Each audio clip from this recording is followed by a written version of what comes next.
ચૂંટણીનું જ્ઞાતિવાદી ગણિત. તમામ રાજકીય પક્ષોનો દાવો હોય છે કે ચૂંટણી વિકાસના નામે લડાય છે.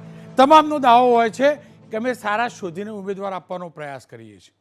પરંતુ હકીકત એ છે સારા હોવાની પહેલી ડેફિનેશન જે તે મતક્ષેત્રની અંદર કઈ જ્ઞાતિના મત વધુ છે, જીતવાની શક્યતા કઈ જ્ઞાતિના ઉમેદવારની વધુ છે એ જોઈને પસંદ કરાય છે. અને એ અત્યાર સુધી દેશ આઝાદ થયો ત્યારથી આજ સુધી તમામ ચૂંટણીઓમાં દુર્ભાગ્યપૂર્ણ રીતે તમામ પક્ષોમાં જોવા મળ્યું છે અને એ આજે પણ જોવા મળી રહ્યું છે. આજે પણ જોવા મળી રહ્યું છે.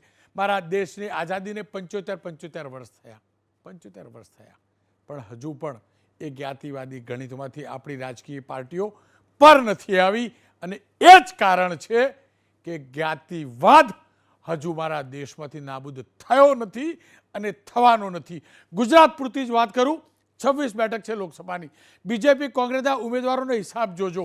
કોંગ્રેસે 26માંથી જે એનડીએ ગઠબંધન છે એ પણ જોજો. અને ભારતીય જનતા પક્ષની વાત કરી લઈએ તો પહેલાં ભાજપે 26 જે બેઠકો ઉમેદવાર ઉતાર્યા છે એમાં ઓબીસીના 10, પાટીદાર 6, એસટી 5, એસસી 2, બ્રાહ્મણ એટલે કે 1 સવર્ણ, વણિક 1 સવર્ણ, પાટીલ 1 સવર્ણ.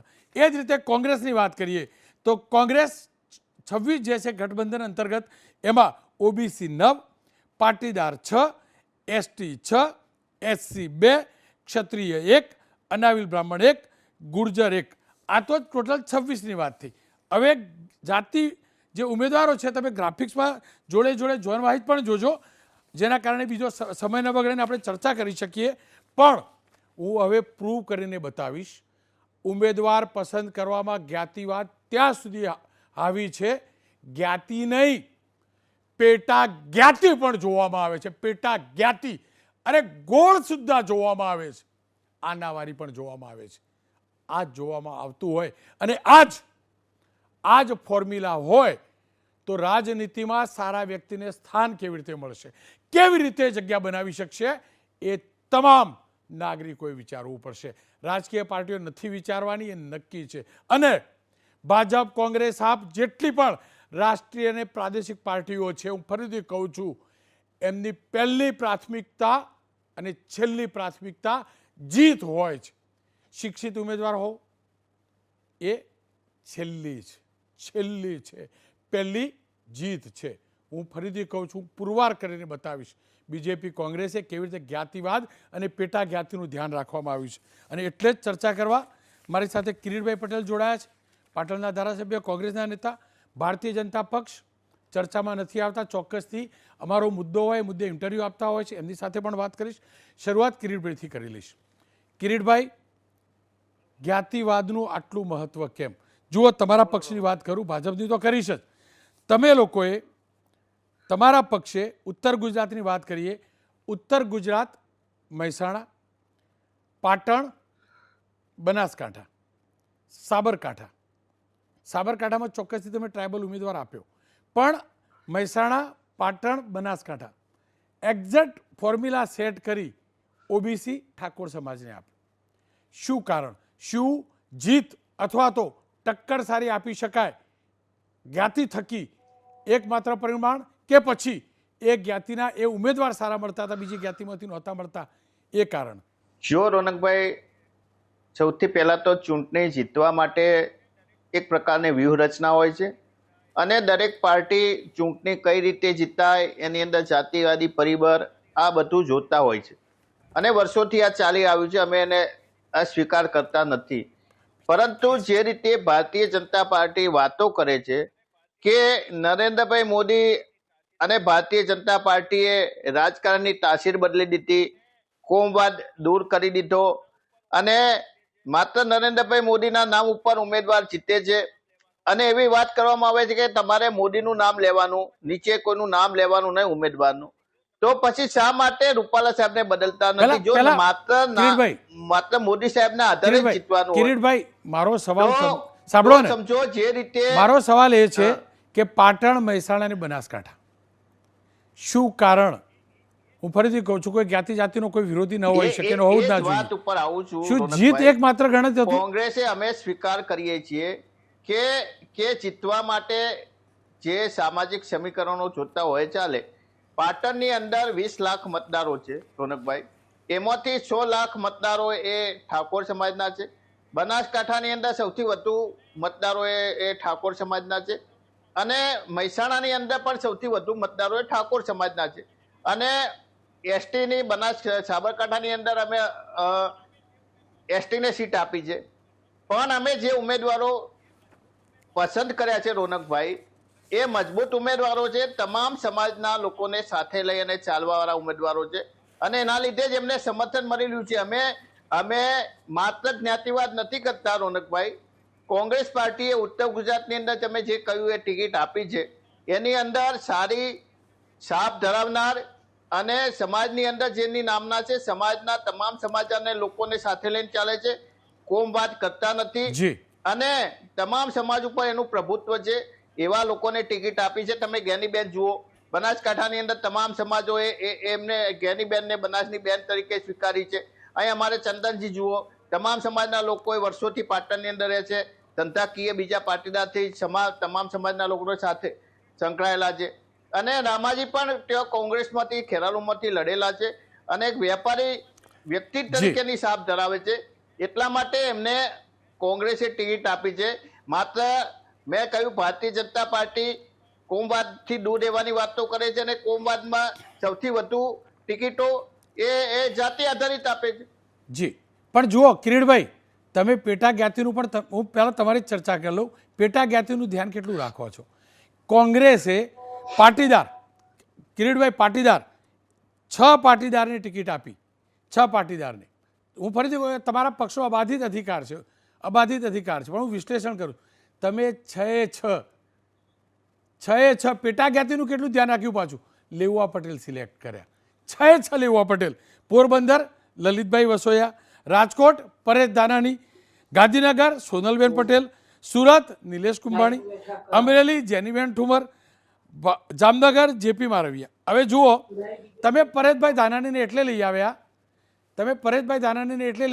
આવ્યા કે ભારતીય જનતા પક્ષે ત્યાં કડવા પટેલ રાજકોટથી ઊભા રાખ્યા છે, એટલે પરફેક્ટ કાઉન્ટર કરવા માટે કે સરખા લગભગ વોર્ડ છે અથવા થોડા ઘણા પ્લસ માઇનસ છે, એનો ફાયદો મેળવવા. એનો મતલબ એ થયો ને કિરીટભાઈ, કે માત્ર ને માત્ર કોના કેટલા મત વધુ એ પેટા જ્ઞાતિ સુદ્ધા જોવામાં આવે છે. જો રોનકભાઈ, મેં પહેલા પણ કહ્યું કે કોંગ્રેસ પાર્ટી એ માત્ર કોમવાદથી ઉપર ઉઠી અને સારા વ્યક્તિઓને ટિકિટ આપી છે. અને અમે જો માત્ર કોમવાદ કર્યો જ હોય કોંગ્રેસ પાર્ટીએ રોનકભાઈ, તો ભારતીય જનતા પાર્ટીએ જે રીતે એલપીકેપીનું બેલેન્સ કર્યું, તો એ પ્રમાણે બેલેન્સ કર્યું હોત. ઉત્તર ગુજરાતની અંદર કેપી પાટીદારને આપ્યું હોત, પણ ઉત્તર ગુજરાતની અંદર તમામ કેપી પાટીદારોએ મહેસાણાની સીટ એ વર્ષોથી કોંગ્રેસ એ કેપી પાટીદારને આપતી હતી, પણ તમામ કેપી પાટીદાર અગ્રણીઓએ કહ્યું કે આ વખતે આપણે પરિણામ ચેન્જ કરવું છે, અને અમે સ્વેચ્છાએ ઠાકોર ઉમેદવારને અમે ટિકિટ આપવા અમે એને સહમતિ આપી છે. એટલા માટે ઠાકોર ઉમેદવારને કર્યો.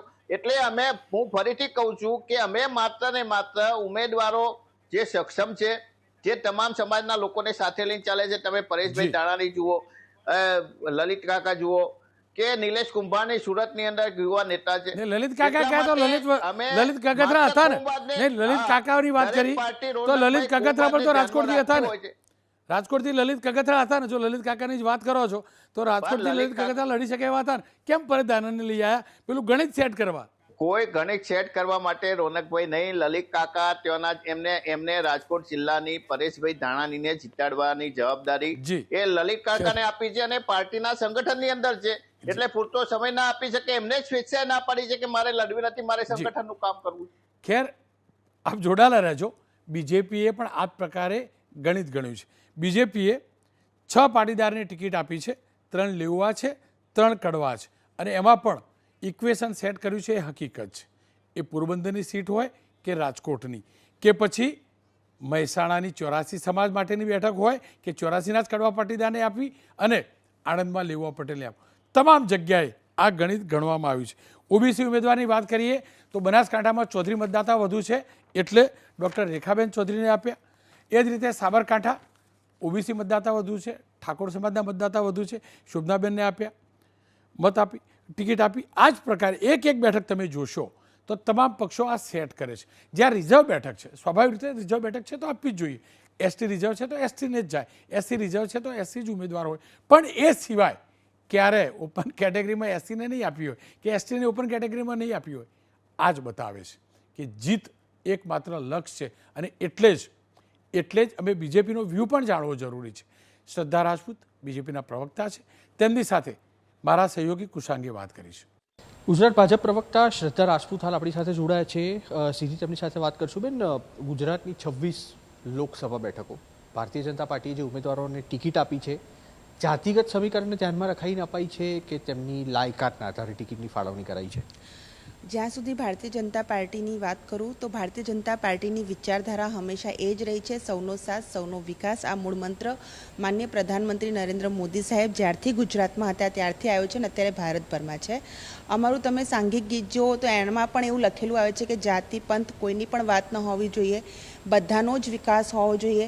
પંડિત દીનદયાળજીએ અંત્યોદય સુધી જવાની વાત કરી છે, હર ખેત કો પાની હર હાથ કો કામની વાત કહી છે. જ્યારે પણ માનનીય પ્રધાનમંત્રીજી પોતાના પ્રવચનમાં બોલ્યા છે ત્યારે 140 કરોડ ભારતીયો જેવા શબ્દોનો પ્રયોગ કર્યો છે. એટલે કોઈ પણ જાતિવાદ નથી, કોઈ પ્રાંતવાદ નથી, કોઈ ધર્મની તુષ્ટિકરણની પણ અપીઝમેન્ટ રાજનીતિ પણ ભારતીય જનતા પાર્ટી નથી કરતી. પણ એ પણ હકીકત છે કે જે બેઠક ઉપર કડવા પાટીદાર મતદારો છે ત્યાં આગળ ઉમેદવાર કડવા પાટીદાર છે, જ્યાં લેવા પાટીદાર મતદારો વધારે છે ત્યાં આગળ લેવા પાટીદાર ઉમેદવાર છે.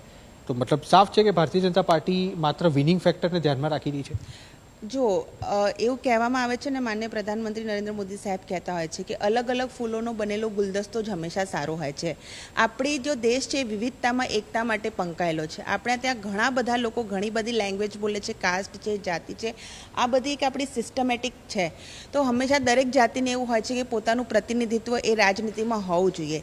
જે જાતિને અમે પ્રતિનિધિત્વ બધી જગ્યાએ આપીએ છીએ. અમારું જે સંગઠન છે એની અંદર પણ વિવિધ મોરચા છે. તો એની અંદર પણ અમારી પાસે બક્ષીપંચ મોરચો છે, અનુસૂચિત જનજાતિ મોરચો છે, એસસી મોરચો છે, મહિલા મોરચો છે, કિસાન મોરચો છે, લઘુમતી માટે લઘુમતી મોરચો છે. એટલે ક્યાંય પણ એવું નથી કે અમે તમામ લોકોને પ્રતિનિધિત્વ ના આપતા હોય. અને બિલકુલ કોઈ વ્યક્તિ માત્ર એની પોપ્યુલેશન ફક્ત એક જ કેમ ના હોય, એનું પણ સંગઠનને રાજનીતિમાં પ્રતિનિધિત્વ આપવાનું કામ ભારતીય જનતા પાર્ટી કરતી રહી છે.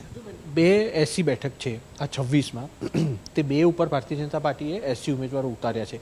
પણ તેના સિવાય બાકી રહેતી જે 24 બેઠકો છે તે પૈકી એક પણ બેઠક પર એસસી ઉમેદવાર જ નથી ઉતારાયા. આની પાછળનું શું કારણ? જો દરેક જગ્યાએ જે પ્રમાણે આપણા બંધારણની અંદર લખેલું છે અને જે પ્રમાણે રિઝર્વેશન મળે છે એ પ્રમાણે પણ અમે લોકો આપતા હોઈએ છીએ ટિકિટો. અને એવું ક્યાંય લખેલું નથી કે આ અન્ય બેઠક ઉપર અમે આપી નથી કે આપવાના નથી. દરેક બેઠક ઉપર ત્યાં સ્થાનિક સમીકરણો શું હોય છે, કઈ રીતે લોકો કામ કરી રહ્યા છે, કાર્યકર્તા જે છે એ છે, ઘણા બધા ફેક્ટર્સ છે જોઈને ટિકિટ અપાતી હોય છે. સરવાળે અમારા માટે સત્તા એ સેવાનું માધ્યમ છે. જે પણ ધારાસભ્યને કે મેમ્બર ઓફ પાર્લામેન્ટને ટિકિટ આપે છે એ જ્યારે ટિકિટ મળી જાય છે ત્યારે સંપૂર્ણ સંગઠન, સંપૂર્ણ દેવદુર્લભ કાર્યકર્તા અને જે માન્ય મોદી સાહેબના વિકાસના કામો છે આ બધું લઈને અમે એને જીતાડવા માટે લાગી જઈએ છીએ. કારણ કે રાજસત્તા એ ભોગવવા માટે નથી. આ સત્તાથી જ સેવાનું કામ થયું છે. આ સત્તાથી જ જનધનના અકાઉન્ટ ખુલ્યા છે. આ સત્તાથી જ આખા ભારતની 13.5 કરોડ પરિવારો છે એ અબોવ પોવર્ટી લાઇનમાં આવ્યા, બિલો પોવર્ટી લાઇનથી નીકળીને અબોવ પોવર્ટી લાઇનમાં આવ્યા છે. ગઈ લોકસભાની બેઠક હતી, ગઈ લોકસભાની ચૂંટણી હતી, તેમાં 6 મહિલાઓને ભારતીય જનતા પાર્ટીએ મેદાનમાં ઉતાર્યા હતા. આ ચૂંટણીમાં તે આંકડો પણ ઘટ્યો, તેવું કેમ? તમે ઓવરઓલ આંકડા બી જુઓ, મહિલાઓને જે ટિકિટ્સ આપવામાં આવી છે. અને બીજી વસ્તુ છે કે વિશ્વની, ભારતની નહીં, વિશ્વની એકમાત્ર ભારતીય જનતા પાર્ટી એવી પાર્ટી છે કે જેણે ભારતીય જનતા પાર્ટીના સંગઠનના બંધારણમાં મેઇન સંગઠનની અંદર 33% મહિલા અનામત આપી છે. જ્યારે અમારી પાર્ટીનું તમે કોન્સ્ટિટ્યુશન વાંચો તો જે મેઇન સંગઠન હોય છે, એટલે હું તમને સાદી ભાષામાં સમજાવું કે પાટીલ સાહેબની બોડીમાં 33% મહિલાઓ છે પ્રતિનિધિત્વ કરી રહી છે સંગઠનની અંદર. અને હંમેશા જ્યારે તમે 50% સ્થાનિક સ્વરાજના આરક્ષણની વાત કરો કે 33% જે વાત છે કે અમે સરકારી નોકરીમાં માન્ય બેન શ્રી આનંદીબેન પટેલ હતા ત્યારે મહિલાઓને, અને સૌથી વધારે જે ઐતિહાસિક મહિલાઓનું રાજનીતિમાં પ્રતિનિધિત્વ મળે એના માટે નવી સંસદમાં જે પહેલું બિલ પાસ કરવામાં આવ્યું એવી નારી શક્તિ વંદન અધિનિયમ પાસ કરવામાં આવ્યું છે. એટલે આમાં કોઈ બેમત નથી કે નારીને રાજનીતિમાં જે સન્માન ભારતીય જનતા પાર્ટીએ આપ્યું છે અને ક્રમશઃ એને જે બિલ પાસ કરવામાં આવ્યું છે એનો શ્રેય પણ મોદીજીએ જે કીધું છે કે એમના ફાળે હતો એ બિલકુલ તથ્યાત્મક છે. માત્ર લોકસભામાં જ નહીં, વિધાનસભાની પેટા ચૂંટણી જે તે સમયના ધારાસભ્યોના પાપે જેમને રાજીનામા આપે એના કારણે આવી પડી છે, એમાં પણ આ જ પ્રકારના ગણિત છે જાતિવાદી. છેલ્લી જાહેરાત જે ગઈકાલે થઈ કોંગ્રેસની લિસ્ટ એને આપણે મેચ કરીને જોઈએ અને એનું એક એક્ઝામ્પલ વિજાપુરનું કરીએ તો CJ ચાવડા ભારતીય જનતા પક્ષના ઉમેદવાર, એમની સામે કોંગ્રેસે પાટીદાર ઉમેદવાર ઉતાર્યા દિનેશભાઈ, કારણ કે વિજાપુરમાં પાટીદારોની જનસંખ્યા મતદાતા સવિશેષ છે. કિરીટભાઈ, હું થોડું ઘણું જે રાજનીતિ સમજ્યો એ પ્રકારે આ જ ગણિત હતું ને?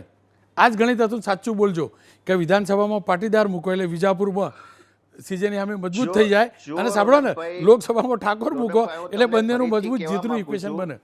જો રોનકભાઈ, કોઈ પણ પાર્ટી મેં અગાઉ કહ્યું કે જીતવા માટે એ પ્લાનિંગ કરતા જ હોય છે, પરંતુ હમણાં જે રીતે શ્રદ્ધાબેને વાત કરી કે અમે કોઈ જાતિવાદી સમીકરણ કરતા નથી, કોંગ્રેસે રોનકભાઈ ક્યારેય કર્યું નથી. હું તમને 2 જ ઉદાહરણ આપીશ કે 1980ની અંદર ભારતીય જનતા પાર્ટી આવી ત્યાંથી રાજકારણની અંદર કોમવાદ શરૂ થઈ. એના પહેલા કોંગ્રેસે આવો કોઈ કોમવાદ કરેલો નહોતો. એનું ઉદાહરણ એક જ આપું છું કે અમારી પાટણની લોકસભાની સીટ હતી. પાટણની અંદર જૈનોના માત્ર 500 થી 600 વોટ હશે, તો એ વખતે કિલાચંદ દેવચંદ અમારા અહીંના સંસદ સભ્ય હતા. બનાસકાંઠાની વાત કરું તો બનાસકાંઠાની અંદર ગઢવીઓના 8 થી 10,000 વોટ હશે, તો BK ગઢવી વર્ષો સુધી એના સાંસદ રહ્યા. ઊંઝાની વાત કરું તો ઊંઝાની અંદર મોટા ભાગે જે મત છે તમામ મત એ KP પાટીદારોના છે, માત્ર 2 કે 3,000 લેવા પાટીદારના છે.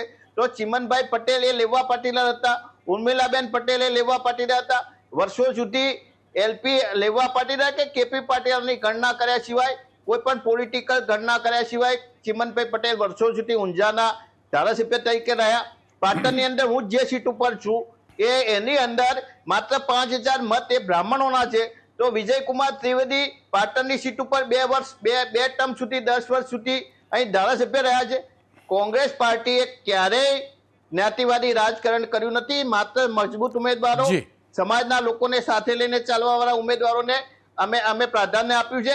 જ્યારથી 1980ની અંદર ભારતીય જનતા પાર્ટી શરૂઆત થઈ રોનકભાઈ, ત્યાંથી રાજકારણની અંદર ખટપટ થવા માંડી.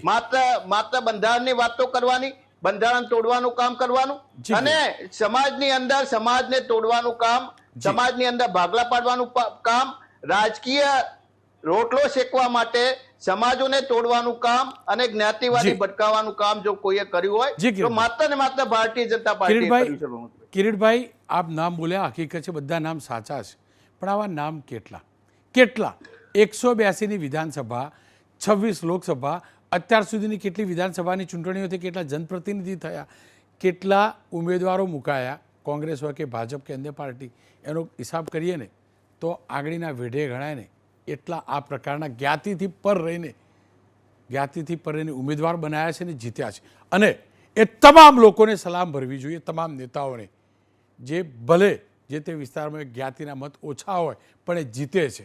એનો મતલબ એ જીતવાને લાયક ખુદ વ્યક્તિ તરીકે છે, નેતા તરીકે છે. ખેર, જ્ઞાતિ જાતિ પાર્ટીઓની મુબારક, કારણ કે એમને ચૂંટણી જીતવી છે. પણ આપણને આપણી લોકશાહીને જીવતી રાખવી છે, અને લોકશાહીને જીવતી રાખવા માટે મતદાન કરવું આવશ્યક છે. એ આપણે મતદાન ચોક્કસથી કરીશું. હા, મારી પણ જ્ઞાતિ છે, મારી પણ જાતિ છે, મારી પેટા જાતિ પણ છે, અને મારી જાતિ છે ભારતીયતા. ભારતનો નાગરિક છું, એ મારી જાતિ છે.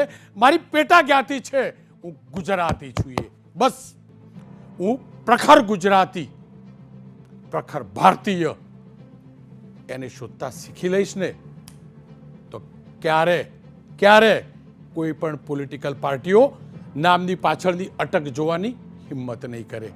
કોઈ માનતું નથી, પણ હકીકત છે મતદાર યાદીનું વિશ્લેષણ પહેલાં જ્ઞાતિ જાતિ ઉપર કરાય છે. બસ હું ફરીથી કહું છું, આપણી જ્ઞાતિ ભારતીયતાની છે, પેટા જ્ઞાતિ ગુજરાતી છે.